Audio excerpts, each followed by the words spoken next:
آج ہم پڑھ رہے ہیں بہشت کن لوگوں کے لیے ہے۔ ویسے تو آپ دیکھتے ہیں کہ ہر آدمی جو ہے جنت میں جانے کے خواب دیکھ رہا ہے۔ اب یہاں سرکار نے اپنی تصنیف لطیف میں فرمایا ہے کہ بہشت سب کے لیے نہیں ہے۔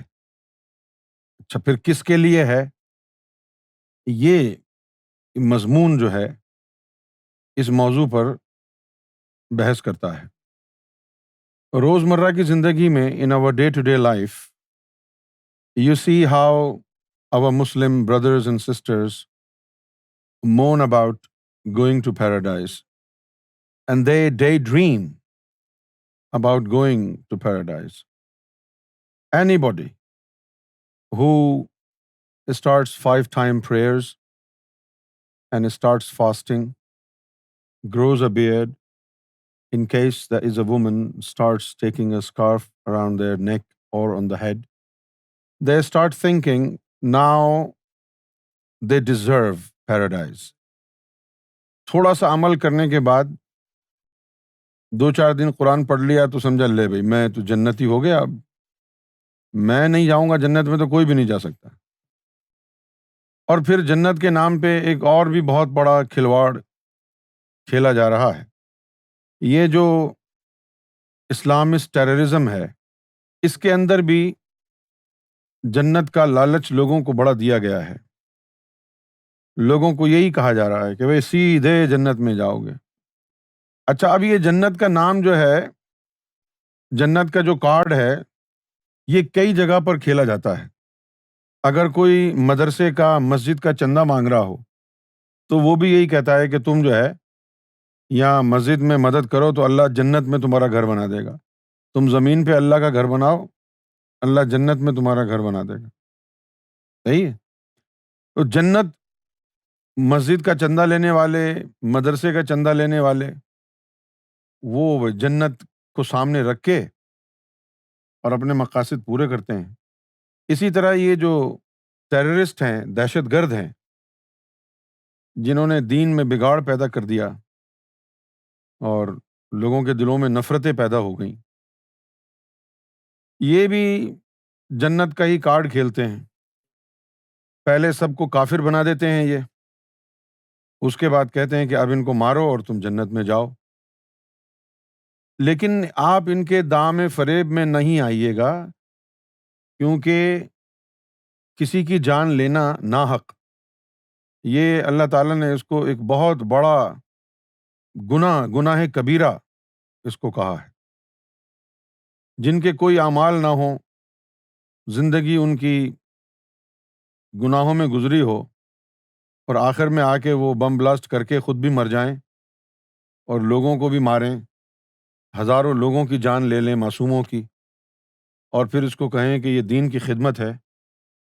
Just remember God is not a terrorist. اللہ تعالیٰ جو ہے وہ محبت ہے، عشق ہے۔ God is all love. One who doesn't know love, he doesn't know God. جو عشق نہیں جانتا وہ رب کو نہیں جانتا۔ سچل سائی نے کہا ہے، بنا عشق دلبر کیا کفر کیا اسلام ہے۔ اگر اس کا عشق نہیں ہے تو پھر اسلام میں اور کفر میں کوئی فرق نہیں ہے۔ علامہ اقبال نے بھی کہا، علامہ اقبال، اگر ہو عشق تو ہے کفر بھی مسلمانی۔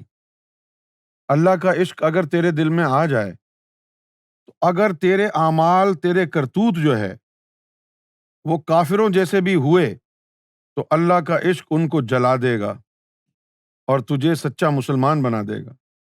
اگر ہو عشق تو ہے کفر بھی مسلمانی، نہ ہو تو مرد مسلمان بھی کافر و زندیق۔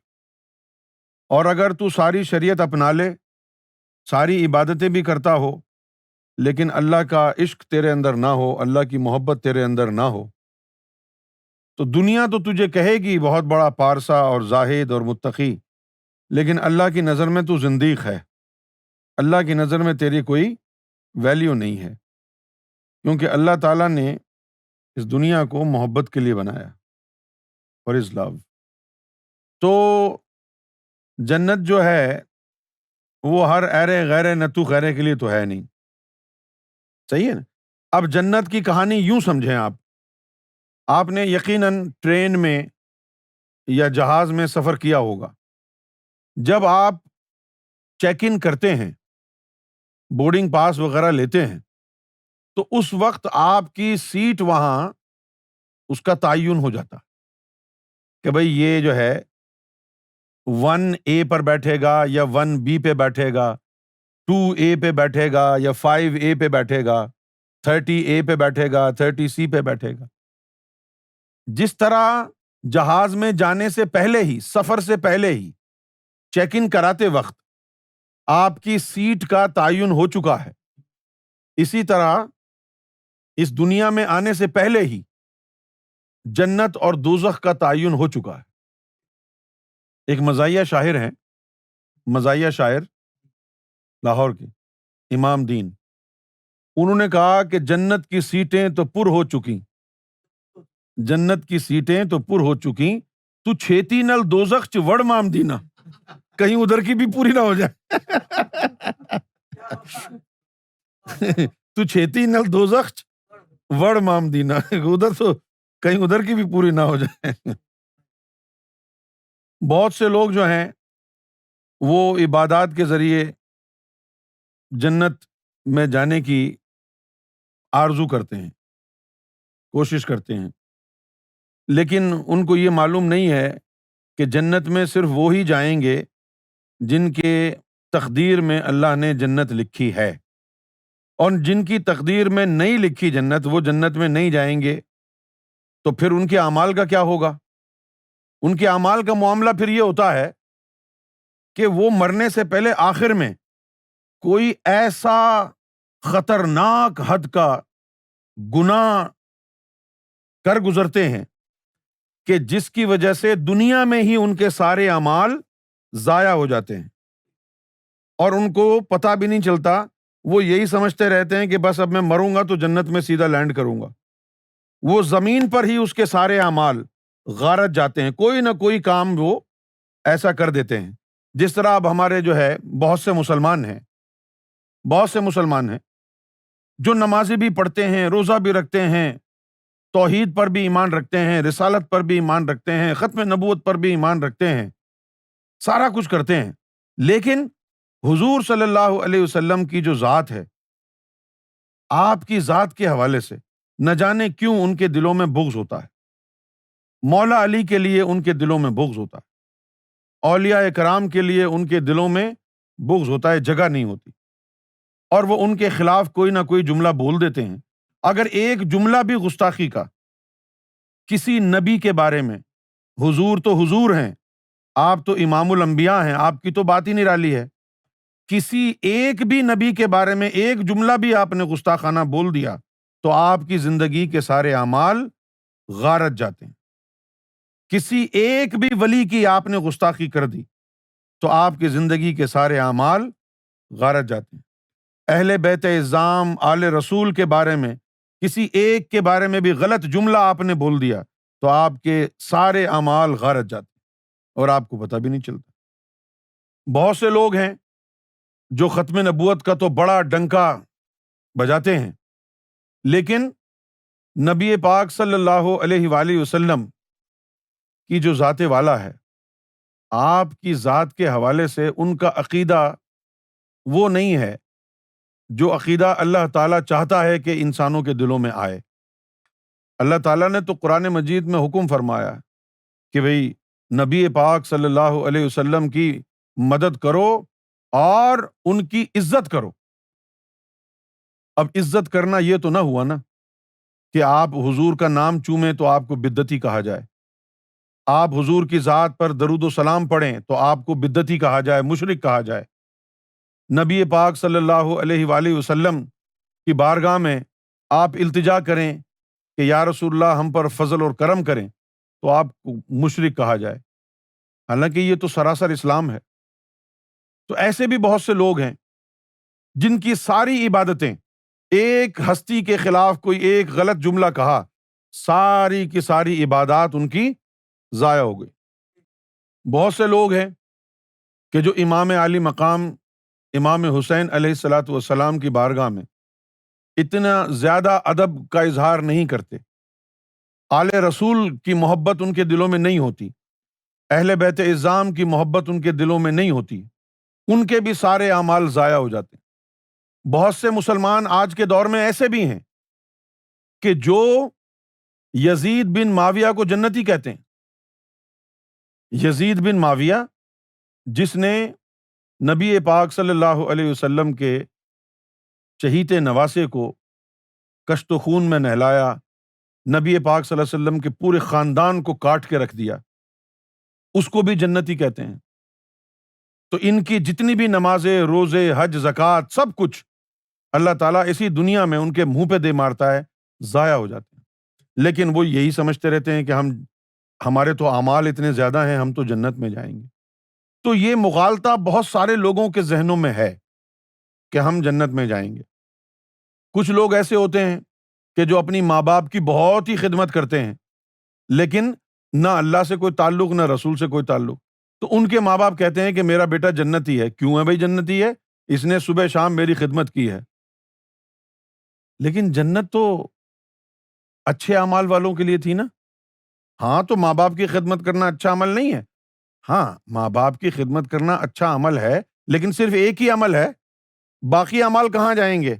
وہ نماز پڑھنا کہاں جائے گا؟ اللہ کی ذات پر ایمان لانا کہاں جائے گا؟ اور پھر وہ چیز کہاں جائے گی جو نبی پاک صلی اللہ علیہ وسلم نے اپنی پوری امت کو جھنجھوڑ کے کہا ہے کہ لا یؤمن احدکم حتی اکون احب الیہ من والدہ وولدہ والناس اجمعین فی نفسہ، کہ تو اس وقت تک مومن بن ہی نہیں سکتا جب تک کہ اپنے والدین سے زیادہ، پوری انسانیت سے زیادہ، اپنی جان سے بھی زیادہ محمد رسول اللہ سے محبت نہ کرے، مومن بنے گا ہی نہیں۔ تو یہ بہت سارے عوامل ہوتے ہیں جو جن پر عمل پیرا ہونا ہوتا ہے انسان کو، اور اس کے بعد جو ہے پھر جنت کا تعین اللہ کی طرف سے ہوتا، اللہ کی بارگاہ سے ہوتا ہے۔ انسان کی کوششوں سے جنت نہیں ملتی۔ کوئی بھی عمل ایسا نہیں ہے جو آپ کو جنت کا حقدار بنا دے۔ جنت کا حقدار وہ ہے جس کو اللہ کی طرف سے جنت میں جانے کا پروانہ ملتا ہے۔ خیر، اب سرکار گوھر شاہی نے بہشت کن لوگوں کے لیے ہے، اس کو تفصیل کے ساتھ یہاں پر بیان کیا ہے۔ ہم اس تفصیلات میں جاتے ہیں۔ سیدنا امام مہدی سرکار گوھر شاہی فرماتے ہیں، عنوان ہے کہ بہشت کن لوگوں کے لیے ہے۔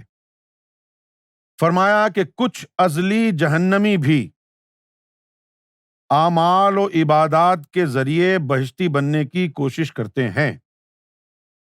کچھ ازلی جہنمی ہوتے ہیں لیکن ان کو پتہ ہی نہیں ہے ان کی تقدیر میں جہنم لکھی ہوئی ہے، صحیح ہے نا؟ تو وہ بھی اعمال اور عبادات کے ذریعے بہشتی بننے کی کوشش کرتے ہیں۔ لیکن کیا ہوتا ہے، جیسے میں نے ابھی بیان کیا آپ کو، کیا ہوتا ہے کہ اعمال اور عبادات تو بہت کر لیتے ہیں وہ، لیکن آخر میں شیطان کی طرح مردود ہو جاتے ہیں، کیونکہ بخل، تکبر، حسد ان کی وراثت ہے۔ اچھا، اب ازلی جہنمی جو لوگ ہیں، اس بات کو آپ ذرا یعنی نوٹ فرمائیں کہ جو ازلی جہنمی ہوتا ہے اس میں بخل، تکبر اور حسد اس طریقے سے ہوگا کہ وہ نہ کبھی کم ہوگا اور نہ کبھی ختم ہوگا، کیونکہ وہ ان کی وراثت ہے۔ It is inherited into them from ابلیس۔ اچھا، اب ہم یہ دیکھتے ہیں کہ دیکھو بھائی، کچھ لوگ تو بڑے امیر و کبیر ہوتے ہیں، ہے نا؟ اگر کوئی لکھ پتی، کروڑ پتی ہو، ارب پتی ہو، اور وہ تکبر وغیرہ کر رہا ہو، تو یہ بات سمجھ میں آتی ہے کہ بھائی پیسہ ہے۔ جب آدمی کی جیب گرم ہوتی ہے، جب آدمی کے پاس پیسہ ہوتا ہے، تو اس وقت جو ہے انسان کے پاس تکبر آ ہی جاتا ہے۔ لیکن ہم نے ایسے لوگ زیادہ دیکھے ہیں کہ جن کے پاس کوئی پیسہ نہیں، معاشرے میں کوئی عزت نہیں، ٹھیلا لگانے والے لوگ، ان کے تکبر کا حال دیکھا تو لگا یہ تو فرعون ہے۔ بھئی، ایک بہت ہی امیر آدمی ہے، اس کے پاس بیش بہا پیسہ ہے، اچھا وہ متکبر ہوتا ہے تو بات سمجھ میں آتی ہے کہ پیسے کی وجہ سے متکبر ہے، اور ایک آدمی جو روزانہ ٹھیلا لگا کے اپنا پیٹ پال رہا ہے، جس کے پاس پہننے کے لیے مناسب کپڑے بھی نہیں ہیں، اگر اس کے اندر انتہا کا تکبر اور بغض اور حسد آپ دیکھیں گے تو آپ کو کچھ بات سمجھ میں آئے گی. آپ اپنے آپ سے پوچھیں گے یار کس بات کا تکبر ہے تجھے؟ نہ میں سونی نہ میرے دولت پلے، یعنی نہ آپ کی شکل صورت ایسی کہ آپ کو تکبر جو ہے وہ لوگوں کو سمجھ میں آ جائے کہ ہاں جی یہ تو بڑا گبرو جوان ہے تو اس لیے شاید تکبر کر رہا ہے، اور نہ آپ کے پاس کوئی پیسہ، نہ آپ کا کردار ایسا، اور پھر حسد کا یہ عالم ہے کہ آپ سب کو کاٹ گئے، بخل کا یہ عالم ہے کہ بس کوئی آپ سے جیت ہی نہیں سکتا، حسد کا یہ عالم ہے کہ سڑک کے اوپر کوئی اچھے کپڑے پہن کے جا رہا ہے تو آپ کو صرف اس بات سے حسد ہو جائے گا کہ اس نے مجھ سے زیادہ اچھے کپڑے کیوں پہنے ہوئے ہیں. تو یہ چیزیں جو ہیں مومنوں کے اندر یہ گناہ کے طور پر ہوتی ہیں، بخل اور حسد اور تکبر. لیکن جو ازلی جہنمی ہوتے ہیں ان کی یہ فطرت میں ہوتا ہے، بخل بھی، تکبر بھی اور حسد بھی ان کی فطرت میں ہوتا ہے. اب جب یہ فطرت میں ہوتا ہے تو ہر بندے سے حسد ہوتا ہے، ہر بندے سے ہوتا ہے.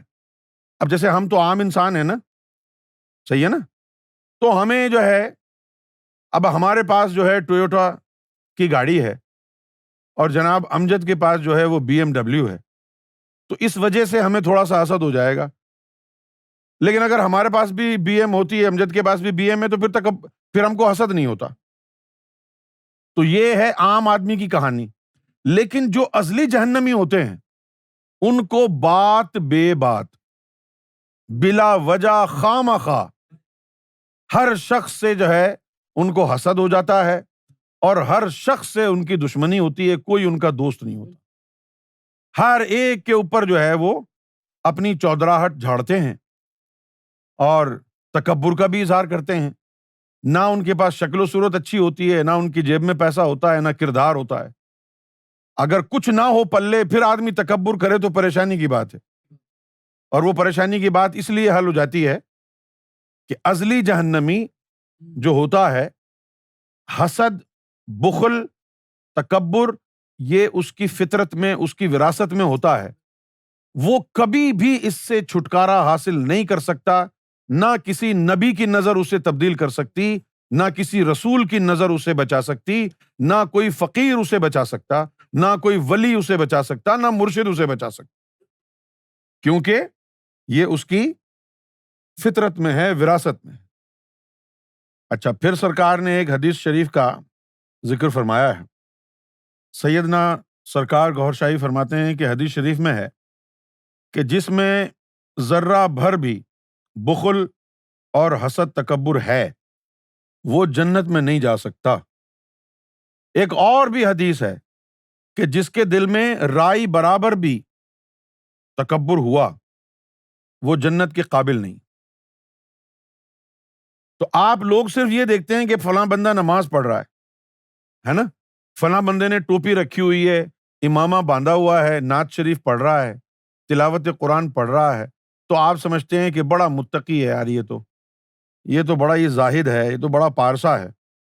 کبھی اس کا کردار بھی تو چیک کریں، اس کے تکبر کو بھی تو دیکھیں، اس کے بغض کو بھی تو دیکھیں، اس کے حسد کو بھی تو دیکھیں. جب اس کا بغض و حسد اور تکبر آپ کی نظر میں آئے گا تو پھر آپ کو خود بخود سمجھ میں آ جائے گا، او ہو اس کی ساری عبادتیں ضائع جا رہی ہیں، اور اس کے تکبر کا یہ عالم ہے کہ کوئی اسے بتا نہیں سکتا کہ یہ غلط ہو رہا ہے تیرے ساتھ. تکبر کا یہ عالم ہوتا ہے ازلی جہنمی روحوں میں کہ کوئی ان کو کہہ نہیں سکتا کہ یار یہ کام تم نے غلط کیا ہے، صحیح کر لو. ہمدردی کے طور پر بھی کوئی نہیں کہہ سکتا، نہ کوئی ان کو بچا سکتا. اگر کوئی یہ کہے کہ آؤ میں تمہیں بچا لوں تو وہ کہتے ہیں کہ تم بھاڑ میں جاؤ، تم اور تمہاری صفات، تم بچاؤ گے مجھے. یہ ہوتے ہیں ازلی جہنمی. اچھا پھر اس کے برعکس سرکار گوھر شاہی نے اب بہشتی جو لوگ ہیں، جنتی لوگ ہیں، ان کی پہچان بتائی ہے کہ بہشتی لوگ اگر عبادات میں نہ بھی ہوں تو پہچانے جاتے ہیں۔ یہ لوگ دل کے نرم، صاف اور حرص و حسد سے پاک ہوتے ہیں۔ جو ازلی جنتی ہوتے ہیں نا، اگر وہ زاہد و پارسا نہ بھی ہوں، بھلے ہی گنہگار ہوں، تو آپ ان کے اندر یہ نشانی دیکھیے گا کہ وہ دل کے بڑے نرم ہوتے ہیں، نرم ہوتے ہیں دل کے، اور دل کے صاف ہوتے ہیں، اور حرص اور حسد سے پاک ہوتے ہیں، اور سخی بھی ہوتے ہیں، اور اگر یہ عبادات میں لگ جائیں تو بہت اونچا مقام حاصل کر لیتے ہیں۔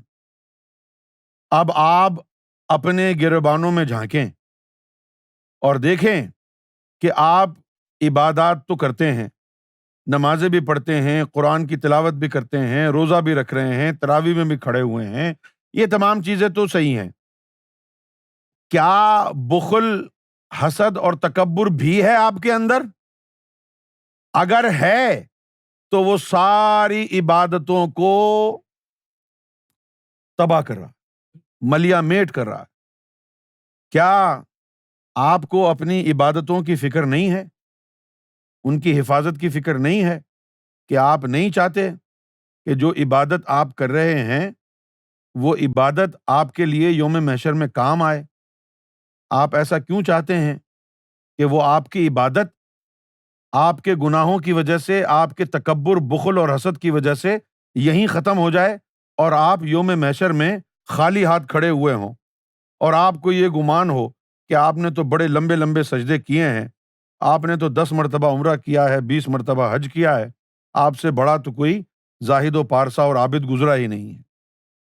تو جہاں آپ عبادتیں کر رہے ہیں، جہاں آپ تراویح پڑھ رہے ہیں، روزے رکھ رہے ہیں، وہاں آپ یہ بھی دیکھتے جائیں، چیک اینڈ بیلنس رکھیں کہ ان عبادتوں کے ساتھ ساتھ دل میں بغض کتنا ہے کسی کے لیے، تکبر کا کیا عالم ہے، بخیل کتنے ہیں، کیا سخاوت کا کوئی مادہ ہے آپ کے اندر؟ ہر چلتے ہوئے آدمی سے تکبر سے پیش آتے ہیں، جب کسی سے گفتگو کرتے ہیں، کلام کرتے ہیں تو بدتمیزی سے کلام کرتے ہیں، حالانکہ قرآن مجید میں کیا کہا ہے اللہ تعالیٰ نے؟ وَقُولُوا لِلنَّاسِ حَسَنًا، کہ انسانوں سے اچھے طریقے سے بات کیا کرو۔ تو آپ کا طریقہ اچھا نہیں ہے اگر لوگوں سے بات کرنے کا۔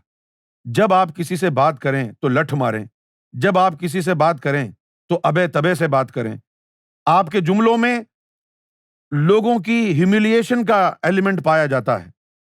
جب آپ کسی سے مخاطب ہوتے ہیں یا سوال کرتے ہیں تو ایسا لگتا ہے کسی کو آپ ڈسگریس کر رہے ہیں، ڈیگریڈ کر رہے ہیں۔ اگر آپ ایسا کر رہے ہیں تو پھر آپ کو الرٹ ہو جانا چاہیے کہ یہ تمام جو عیوب ہیں آپ کے اندر، حسد کے، بخل کے، عناد کے، تکبر کے، یہ تمام چیزیں جو ہیں آپ کی عبادتوں کو ضائع کر رہے ہیں، اور آپ کو فکر ہی نہیں، آپ لگے ہوئے ہیں دھڑا دھڑ سجدے کر رہے ہیں۔ ان سجدوں کے ساتھ ساتھ یہ بھی دیکھ لو بھائی کہ دل کتنا سخت یا نرم ہے، کتنا صاف یا گندا ہے۔ کچھ لوگ ایسے ہوتے ہیں جن کے دل گندے ہوتے ہیں، وہ ہر آدمی سے گندا گمان رکھتے ہیں۔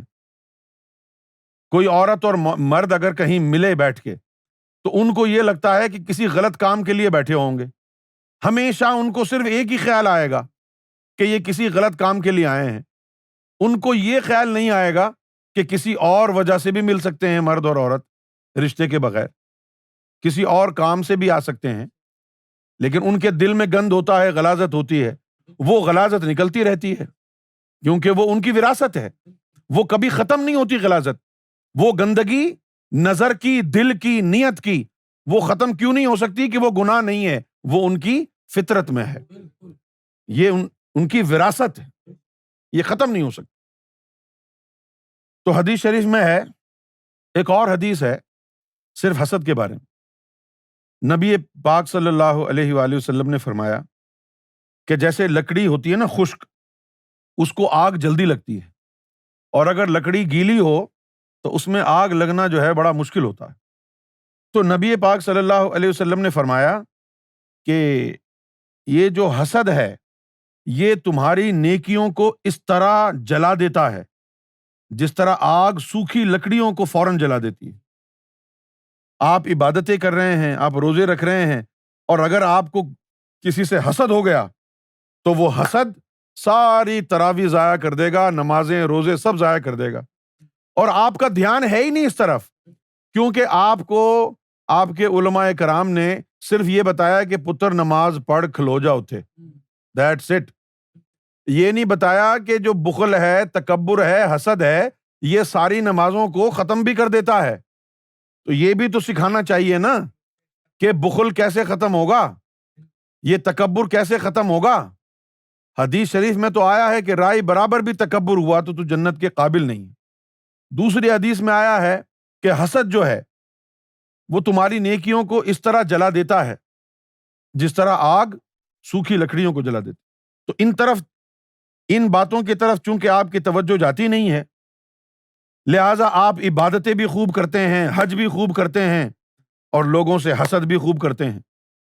تکبر کا بھی آپ کے کوئی جواب نہیں ہے، کسی اپنے کان پہ مکھی نہیں بیٹھنے دیتے، کسی کو اپنے جیسا نہیں سمجھتے، افضل تو دور کی بات ہے۔ لیکن یہ تمام بیماریاں آپ کی عبادات کو ختم کر رہی ہیں، آپ کی عبادات کو ضائع کر رہی ہیں، آپ کی عبادات کو تباہ کر رہی ہیں۔ آپ نے ان چیزوں کے اوپر دھیان دینا ہوگا۔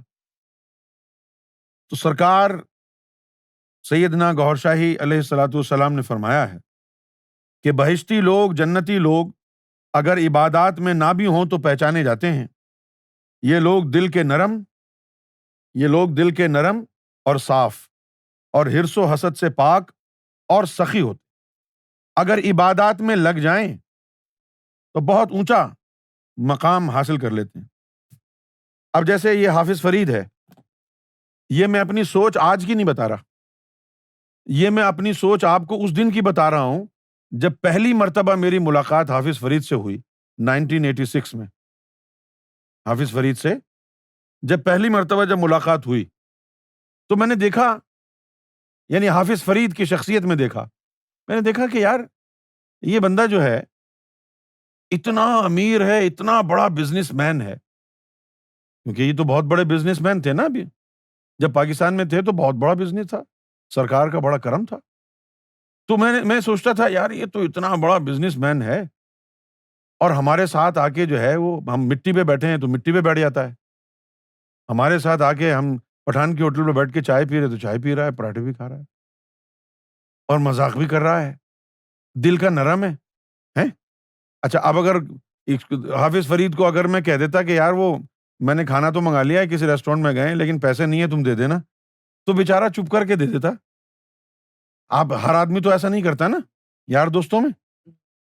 تو دل کی نرمی بھی، دل کا صاف بھی، تو یہ وہ چیزیں ہیں جو بتاتی ہیں کہ انسان جو ہے وہ ازلی جنتی ہے۔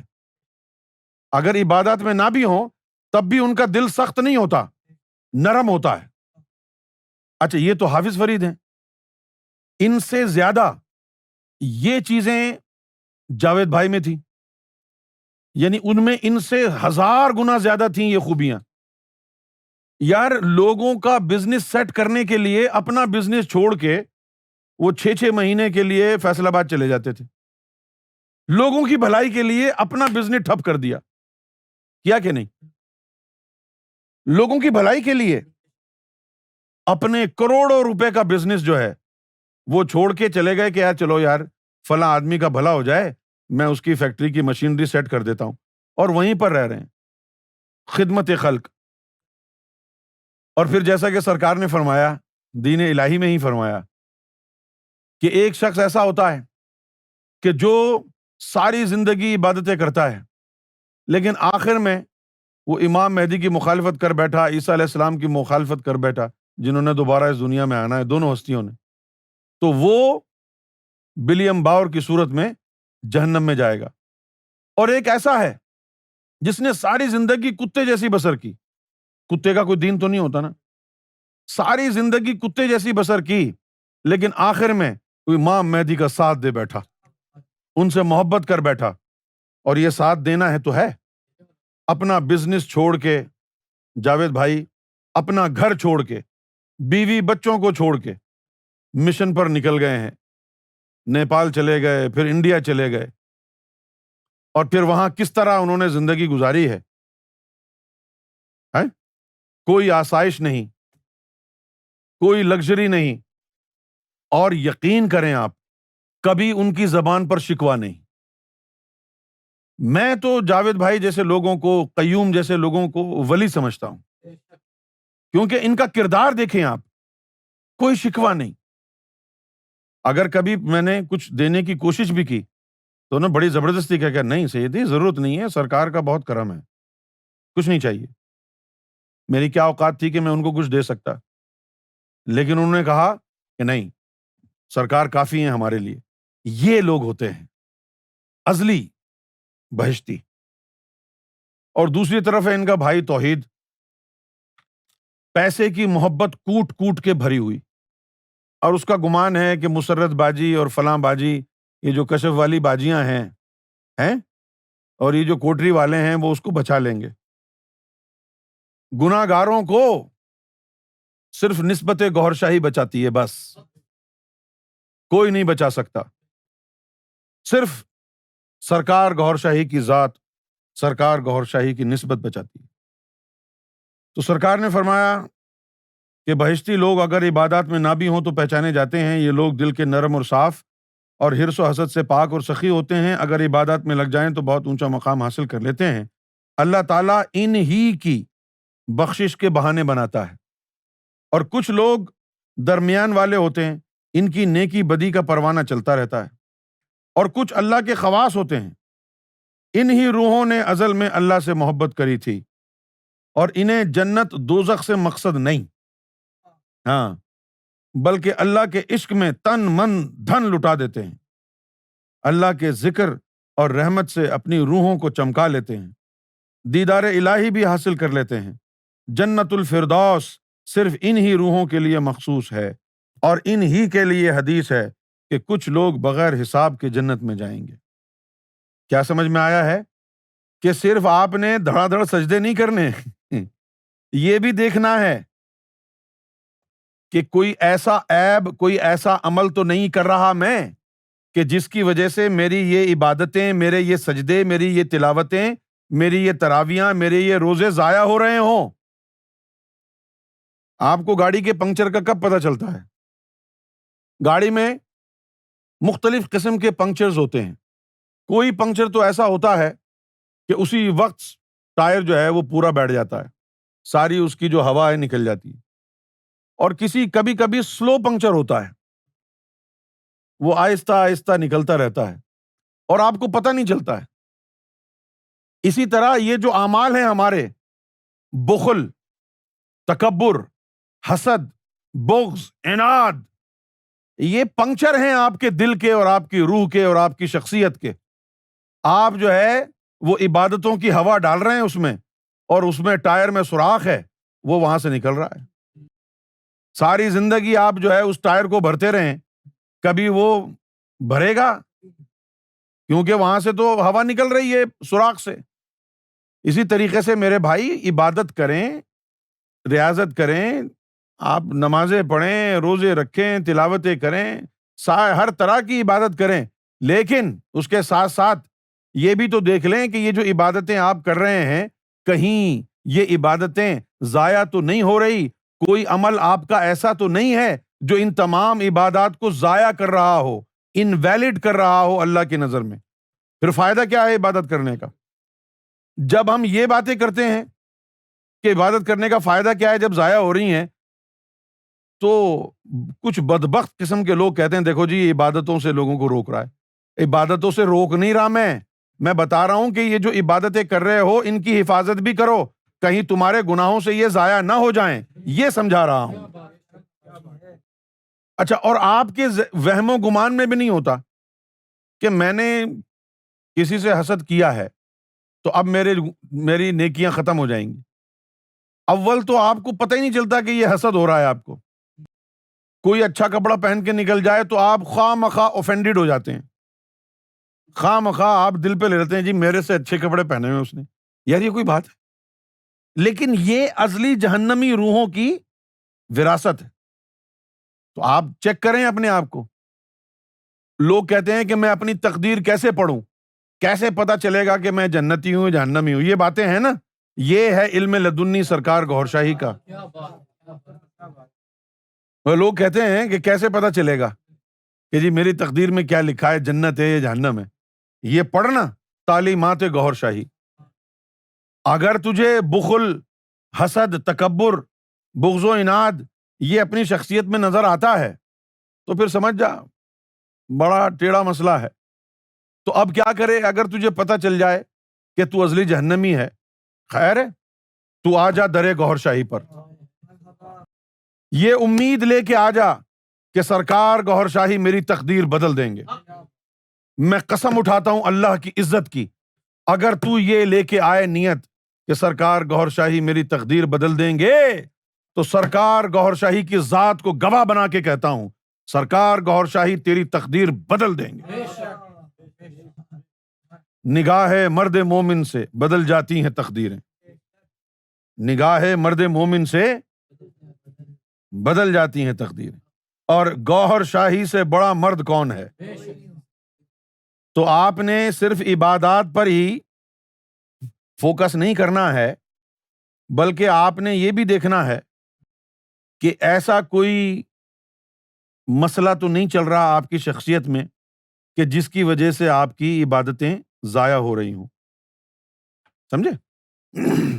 اب جیسے کچھ لوگوں کو کسینو جانے کا شوق ہوتا ہے, یہ جہاں پر گیمبلنگ وغیرہ کرتے ہیں نا, جس کو اردو میں ہم کہتے ہیں جوا, جو جوا وغیرہ کھیلتے ہیں, کسینو وغیرہ جاتے ہیں, گیمبلنگ کرتے ہیں, تو ایسے لوگ جتنا بھی کمائیں وہ سارا گیمبلنگ میں چلا جاتا ہے, اور بیچارے جو ہے ایسے ہی یعنی ہوم لیس کی طرح پھرتے رہتے ہیں. لوگ پوچھتے ہیں یار تیری اچھی بھلی تنخواہ ہے اور تو جو ہے وہ کھانے پینے کے لیے بھی 2-2 پاؤنڈ مانگتا ہے ہم سے, اس کی کیا وجہ ہے؟ اس کی وجہ یہ ہے کہ جتنے وہ کماتا ہے اتنے وہ جوئے میں ہار دیتا ہے, کسینو چلا جاتا ہے. اسی طرح یہ انسان ہے, عبادتیں خوب کرتا ہے لیکن حسد اور بخل بھی خوب بھرا ہوا ہے. تو تجھے کیا کرنا چاہیے؟ تجھے کرنا چاہیے نا کہ اپنے حسد اور بخل کے اوپر کنٹرول کرے, اس کو ختم کرنے کی کوشش کرے, تاکہ جو تیری عبادتیں ہیں وہ ضائع نہ ہوں.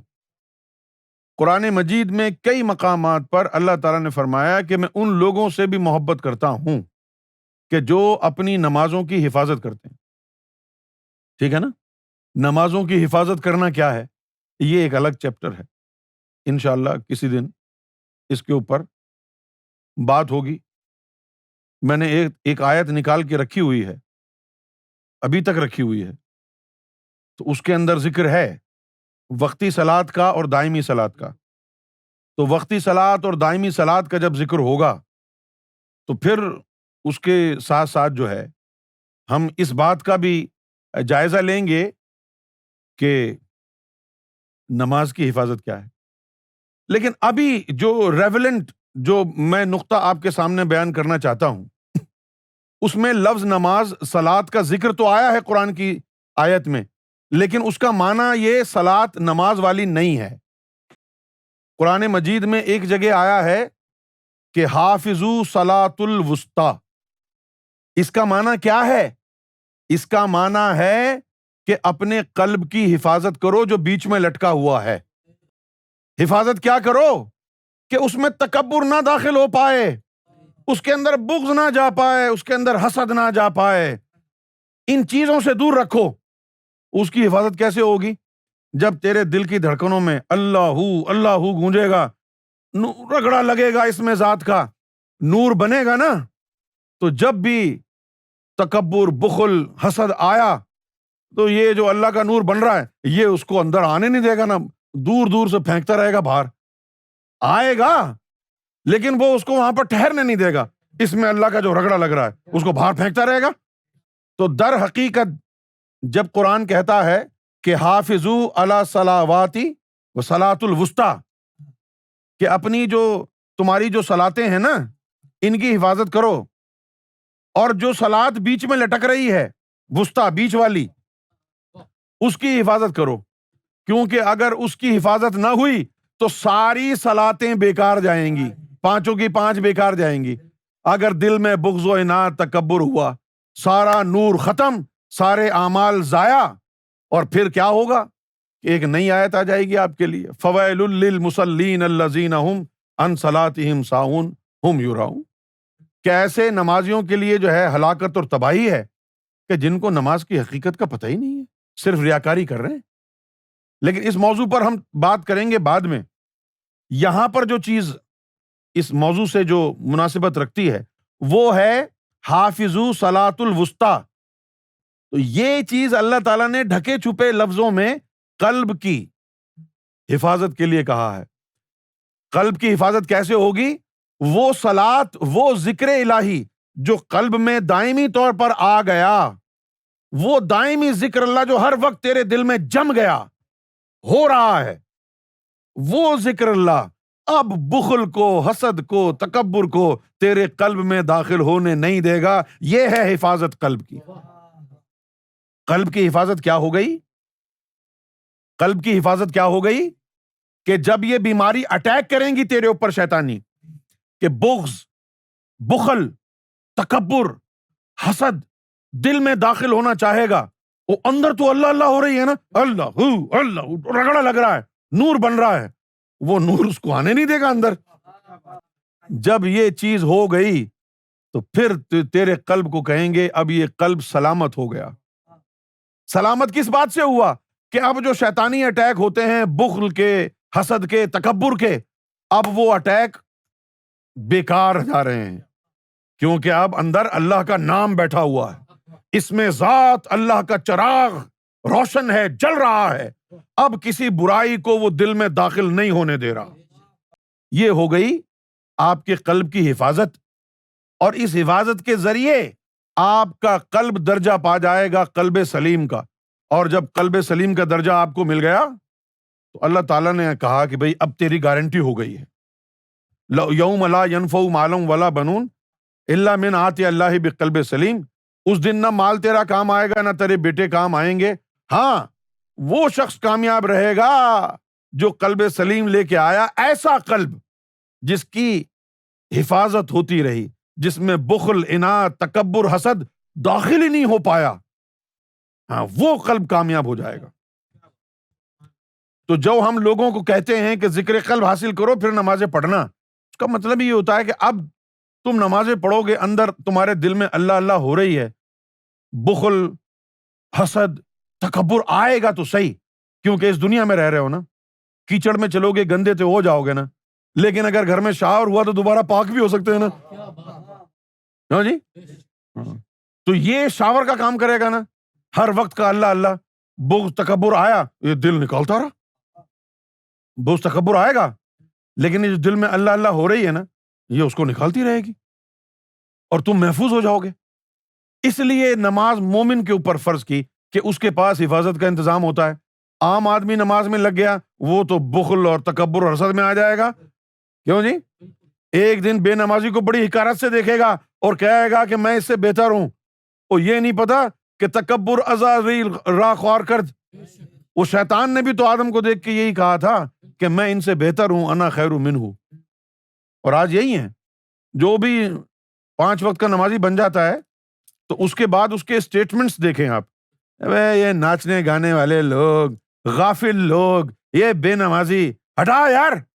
جو روزہ رکھتے ہیں وہ غیر روزہ دار کو دیکھ کے بولتے ہیں ابے ہمارے سامنے بیٹھ کے کھا رہے ہو، دفع ہو جاؤ یہاں سے، میں نے خود دیکھا ہے۔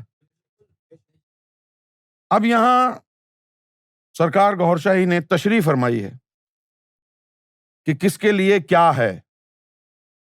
جن کو دنیا کا نظارہ دکھایا، دنیا ان کے مقدر میں لکھ دی گئی، جن کو انہوں نے نیچے دنیا میں آ کر دنیا حاصل کرنے کے لیے جان کی بازی لگا دی، یعنی جن کے مقدر میں دنیا لکھ دی گئی ہے وہ دنیا کی آسائشیں حاصل کرنے کے لیے جان کی بازی لگا دیتے ہیں، ہر طرف سے، یہاں سے بھی کچھ لے لوں، یہاں سے بھی کچھ لے لوں، یہ بھی کر لوں، وہ بھی کر لوں، نہ خدا کا خیال، نہ دین کا خیال، نہ رسول کا خیال، نہ کسی اپنے گھر کا خیال، نہ بچوں کا خیال، اس کا دین دھرم پیسہ بن جاتا ہے۔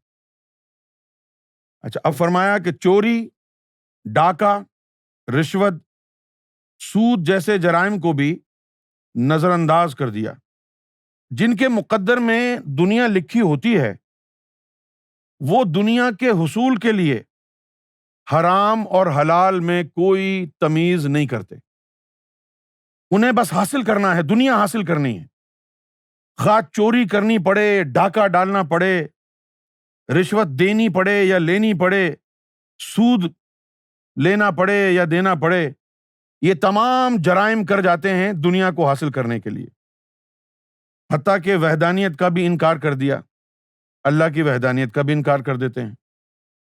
ان میں سے کچھ روحیں تھیں جنہوں نے جنت حاصل کرنے کے لیے مذہب یا عبادت بھی اختیار کی۔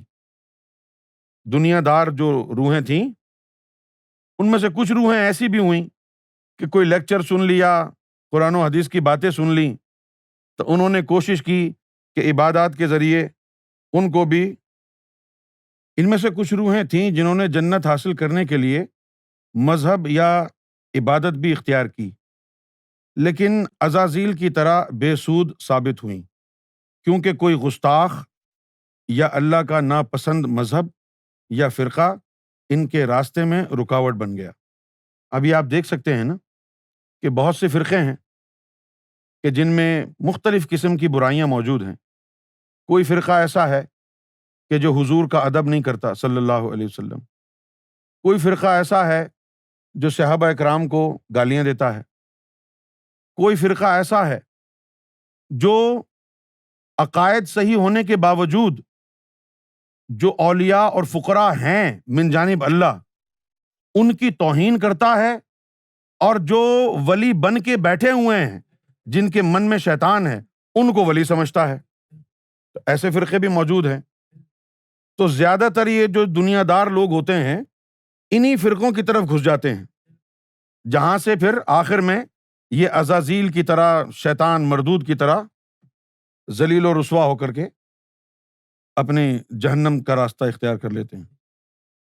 دوسری ارواح جنہوں نے بہشت طلب کری تھی، انہوں نے دنیاوی کاموں کے ساتھ ساتھ عبادت اور ریاضت کو اولین ترجیح دی۔ جنہوں نے بہشت طلب کری تھی تو انہوں نے دنیاوی کاموں کے ساتھ ساتھ عبادت اور ریاضت کو اولین ترجیح دی۔ تو جن کی تقدیر ازل میں جنہوں نے جنت طلب کی تھی، تو دنیا میں آنے کے بعد وہ دنیاوی کام تو کرتے ہیں، یعنی جیسے کاروبار بھی کرتے ہیں اور شادیاں بھی کرتے ہیں، گھرداری بھی کرتے ہیں، لیکن اس کے ساتھ ساتھ عبادت اور ریاضت کو بھی ترجیح دیتے ہیں، اولین ترجیح دیتے ہیں، اور حور و قصور کی لالچ میں عبادت گاہوں کی طرف دوڑ بھی لگاتی اور جنت حاصل کرنے میں کامیاب ہو جاتے ہیں۔ لیکن ان میں سے کچھ لوگ عبادت میں سست رہے، یعنی انہوں نے جنت تو طلب کی تھی یوم ازل میں، لیکن جب دنیا میں آئے تو عبادت وغیرہ میں سست رہے۔ اچھا، چونکہ جنت ان کی قسمت میں تھی، اس لیے ان کے لیے کوئی بہانہ ان کے کام آ گیا کہ کسی ولی کو وضو کرا دیا، کسی کو پانی پلا دیا، یا کچھ اور بہانہ اللہ کی طرف سے جو بنا دیا گیا ان کے لیے۔ انہی کے لیے جو ہے اللہ تعالیٰ نقطہ نواز ہے، انہی کے لیے۔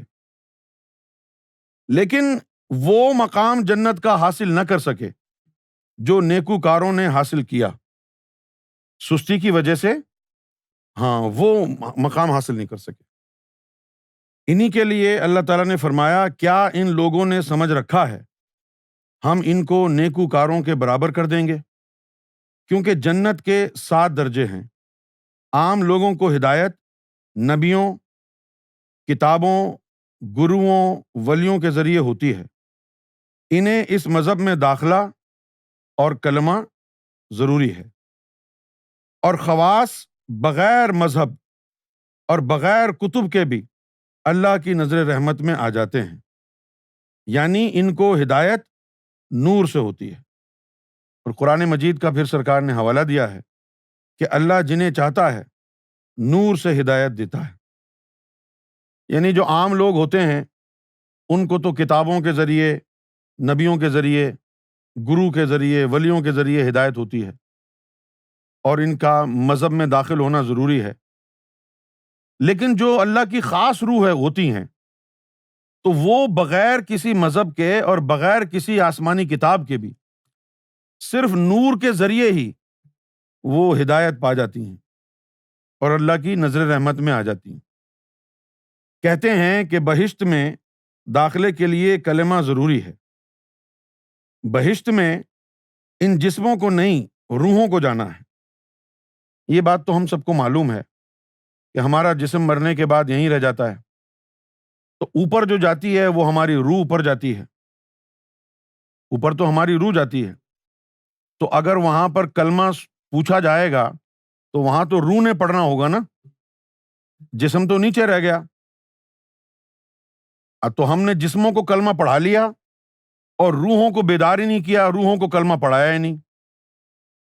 بہشت میں ان جسموں کو نہیں، روحوں کو جانا ہے اور داخلے کے وقت پڑھنا ہے۔ تو پھر یہ روحیں مقام دید میں جا کر کسی بھی وقت کلمہ پڑھ لیں گی، مرنے کے بعد ہی صحیح۔ جیسے حضور پاک صلی اللہ علیہ وسلم کی والدہ اور والد اور چچا کی روحوں کو مرنے کے بعد ہی کلمہ پڑھایا گیا تھا، بلکہ خواص الخاص روحیں اوپر سے ہی کلمہ پڑھ کر یعنی اقرار تصدیق کر کے ہی آتی ہیں۔ حضور پاک نے فرمایا تھا کہ میں دنیا میں آنے سے پہلے بھی نبی تھا۔ یہ الفاظ روح کے ہی روحوں کے لیے ہو سکتے ہیں، جسم تو اس دنیا میں ملا۔ قومیں ہوں تب سردار ہوتے ہیں، امتی ہوں تب نبی ہوتے ہیں، ورنہ ان کا کیا کام۔ پھر انہی لوگوں کو مختلف مذاہب میں بھیجا جاتا ہے، کوئی بابا فرید کے روپ میں اور کوئی گرو نانک کے روپ میں ظاہر ہوتے ہیں۔ اللہ کو پانے والی روحیں مذہب نہیں دیکھتی، بلکہ جس کی اللہ سے رسائی دیکھتی ہیں ان کے ساتھ لگ جاتی ہیں۔ غوث علی شاہ جو ایک ولی ہو گزرے ہیں، تذکرہ غوثیہ میں لکھا ہے کہ میں نے ہندو جوگیوں سے بھی فیض حاصل کیا ہے۔ یہ رمز نہ سمجھ کر مسلم علماء نے غوث علی شاہ پر واجب القتل کے فتوے لگائے اور مسلمانوں کو کہا کہ جس کے بھی گھر میں یہ کتاب ہو اسے جلا دیا جائے، لیکن وہ کتاب بچ بچا کر ابھی بھی ہندوستان، پاکستان میں موجود اور مقبول ہے۔ اب یہاں سرکار نے فرمایا ہے کہ جن روحوں نے یوم ازل میں ہی اللہ کی گواہی میں کلمہ پڑھ لیا تھا، تو پھر انہی لوگوں کو مختلف مذاہب میں بھیجا جاتا ہے۔ جن لوگوں نے یوم ازل میں ہی اللہ کی گواہی میں کلمہ پڑھ لیا، ان کو مختلف مذاہب میں بھیجا جاتا ہے، کوئی بابا فرید کے روپ میں، کوئی گرو نانک کے روپ میں ظاہر ہوتے ہیں۔ اب یہاں پر ہم دیکھتے ہیں کہ بابا فرید مسلمان ہیں اور گرو نانک کا جو ہے کوئی اور دین ہے، لیکن یہ ہیں اللہ والے، یہ اللہ کی طرف سے آئے ہیں اور انہوں نے یوم ازل میں ہی رب کی گواہی میں ہی کلمہ پڑھ لیا تھا۔ یہاں پر لوگوں کو لگتا ہے کہ یہ بابا فرید ہیں تو یہ مسلم ہیں، تو ہم تو مسلمان ہیں، ہم تو ان کو مانیں گے، اور یہ جو بابا گرو نانک ہیں یہ مسلمان نہیں ہیں تو پھر ہم ان کو نہیں مانیں گے۔ یہ غلط ہے۔ اصل حقیقت یہ ہے کہ یہ ہستیاں اللہ کی طرف سے آئی ہیں اور ان سب یہ جو ہستیاں ہیں انہوں نے اللہ کی گواہی میں وہیں پر کلمہ پڑھ لیا تھا۔ اب جیسے یہاں پر سرکار گوھر شاہی نے مثال دی ہے غوث علی شاہ کی، جو کہ قلندر تھے، تو انہوں نے ہندو جوگیوں سے بھی فیض لیا۔ اگر غوث علی شاہ ہندوؤں کو کافر سمجھتے تو کیا ان سے فیض لیتے؟ اگر غوث علی شاہ ہندوؤں کو کافر سمجھتے یا بت پرست سمجھتے، مشرک سمجھتے، آپ تو بڑے باتیں بناتے ہیں نا کہ بھئی ہندو جو ہے مشرک ہے، ہندو کافر ہے، ہندو سے بات مت کرو، ہندو کے ساتھ بیٹھ کے کھانا نہیں کھاؤ، لیکن غوث علی شاہ قلندر نے ہندو جوگیوں سے اسپرچول گریس لی، ان سے فیض لیا، انہوں نے ان کو اپنا مرشد تسلیم کیا، ہندو جوگیوں کو، اور نفس کو پاک کرنے میں کامیاب ہو گئے۔ اسی طریقے سے خواجہ غریب النواز کے جو مرشد تھے عثمان ہارونی، وہ مندر میں 3 سال جا کے بیٹھ گئے، وہ مندر میں 3 سال جا کے بیٹھ گئے۔ آج تو ہمارے اکثر مسلمان جو ہے نا کہتے ہیں کہ یہ ہندو جو ہے مشرک ہے، فلاں کافر ہے، یہ مشرک ہے، یہ کافر ہے، یہ گندا ہے، تو ان کے ساتھ اٹھنا بیٹھنا نہیں چاہیے۔ میں خدا کے واسطے یہ تو دیکھو کہ ہر مذہب میں ایسی ہستیاں آئی ہیں اور اللہ تعالیٰ نے ان کو طاقت دی ہے، ان کو جو ہے اللہ تعالیٰ نے چمتکار کرنے کی بھی جو ہے وہ پاور دی ہے، میریکل کی پاور دی ہے، ان کو اللہ تعالیٰ نے یعنی یہ کرامت دکھانے کی پاور دی ہے۔ مسلمان ولی ہو یا ہندو ولی ہو یا بابا گرو نانک ہو یا عیسائی ولی ہو، یہ طاقت تو ساری اللہ کی طرف سے ہے۔ تو سب کا ادب کرنا چاہیے اور سب لوگوں کے بارے میں اچھا گمان رکھنا چاہیے۔ اللہ تعالیٰ کسی کو بھی اپنی محبت دے سکتا ہے، اللہ تعالیٰ کسی کو بھی ہدایت کے لیے بھیج سکتا ہے، کسی بھی دین میں بھیج سکتا ہے، یہ اللہ کی مرضی کے اوپر منحصر ہے کہ کسے وہ نوازتا ہے۔ پھر سرکار فرماتے ہیں کہ کچھ قوموں نے نبیوں کو تسلیم کیا اور کچھ نے نبیوں کو جھٹلایا۔ جھٹلانے والی قوموں میں بھی رب نے انہی کے مذہب کے مطابق ان لوگوں کو بھیجا اور انہوں نے ان کو گناہوں سے بچنے کی تعلیم دی اور انہی کی عبادت اور رسم و رواج کے ذریعے ان کا رخ رب کی طرف موڑنے کی کوشش کی، امن اور رب کی محبت کا درس دیا۔ اگر یہ لوگ نہ ہوتے تو آج ہر مذہب ایک دوسرے کے لیے خونخوار ہی بن جاتا۔ ایسی روحوں کو دنیا میں خضر وشنو مہاراج سے بھی رہنمائی ملتی ہے جو ہر مذہب کا بھید جانتے ہیں۔ اب یہ دیکھیں، یہ چھپے ہوئے راز ہی ہیں نا کہ جن قوموں نے نبیوں کو جھٹلایا تھا، اچھا اب ان قوموں کے اندر بھی کچھ ازلی مومن روحیں پیدا ہو گئیں، روحیں تو اوپر سے آتی ہیں نا، تو پھر انہی کے مذہب کے حساب سے بھلے وہ مذہب جھوٹا ہو، اللہ تعالیٰ نے اپنی خاص روحوں کو ان قوموں میں بھیجا اور ان اللہ کی خاص روحوں نے ان جھوٹے مذاہب کی رسم و رواج کو ہی آگے بڑھا کے ان کا جو ہے رخ اللہ کی طرف موڑا، اور بظاہر دیکھنے میں ہم یہ کہتے ہیں یار یہ تو جھوٹا مذہب ہے، لیکن وہ جھوٹے مذہب کو ہی استعمال کر کے ان خاص روحوں نے ان قوموں کا رخ اللہ کی طرف موڑا۔ اسی لیے کہا جاتا ہے کہ کسی کی برائی نہ کریں، کسی کو برا نہ کہیں کہ جی یہ فلاں غلط ہے، فلاں غلط ہے، کہ جی بدھزم والے غلط ہیں اور جناب ہندو غلط ہیں اور فلاں غلط ہیں۔ نہیں، آپ کو کیا پتا کون غلط ہے؟ ہو سکتا ہے کہ سچے مذہب کے اندر لوگوں کا رابطہ اللہ سے ٹوٹ گیا ہو اور جھوٹے مذہب میں اللہ کی کوئی خاص روح آ کے ان کا رابطہ اللہ سے جوڑ دے، تو اسی میں لگا رہے کہ میں سب سے افضل ہوں اور اللہ تک نہ پہنچے۔ تو یہ ہدایت اللہ کے ہاتھ میں ہے، اللہ جس کو چاہے جب چاہے ہدایت دے دیتا ہے۔ تو یہاں پر یہ جو چیپٹر ہے یہ ختم ہو گیا ہے کہ بہشت کن لوگوں کے لیے ہے۔ اس کے بعد جو ہے اب اگلا جو عنوان ہے وہ ہے تقویٰ کن لوگوں کے لیے ہے۔ سرکار فرماتے ہیں کہ تقویٰ کن لوگوں کے لیے ہے؟ علم الیقین، یہ لوگ دنیا دار ہوتے ہیں، مقام شنید ہوتا ہے۔ مقام شنید سے مراد ہے کہ جو بھی آپ کے علم میں بات آئے گی وہ آپ نے سنی ہوگی، وہ آپ جو ہے مشاہدے کے ذریعے یا دیکھ کے آپ کو پتہ نہیں چلا، بس آپ نے سنی ہے ہر بات۔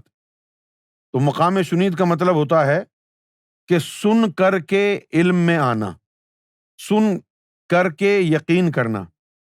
جیسے میں کہوں کہ یار باہر بہت بارش ہو رہی ہے اور آپ جانتے ہیں میں سیریس آدمی ہوں، جھوٹ نہیں بولتا ہوں، تو آپ یقین کر لیں گے اور پھر آپ کہیں گے کہ جی باہر تو بارش ہو رہی ہے، صحیح ہے نا؟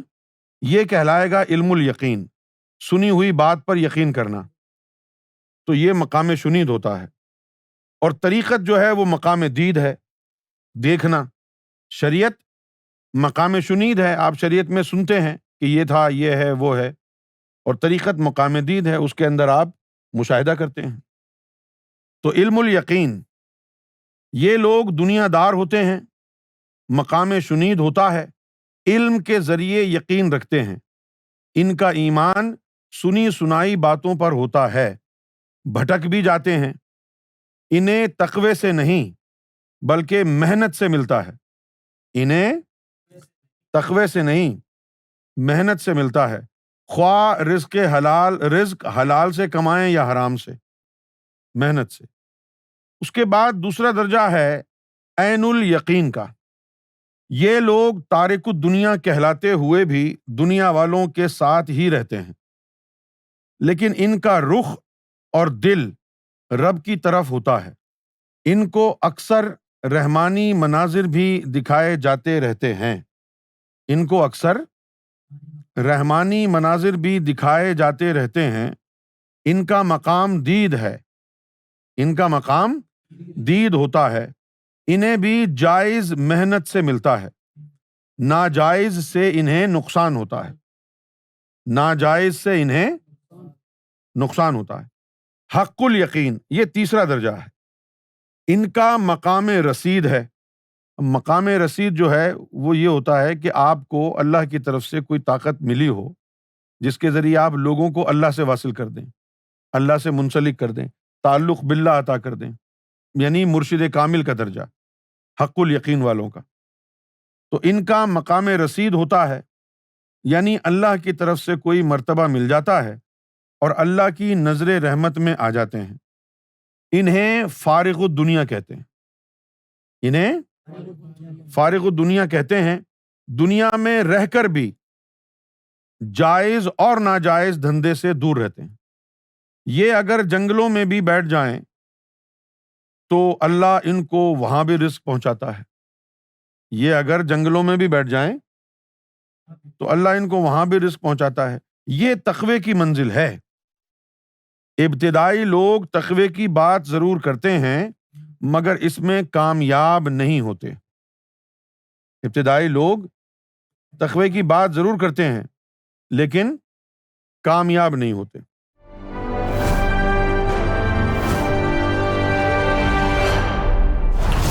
TV, bringing light, love, and peace in your life.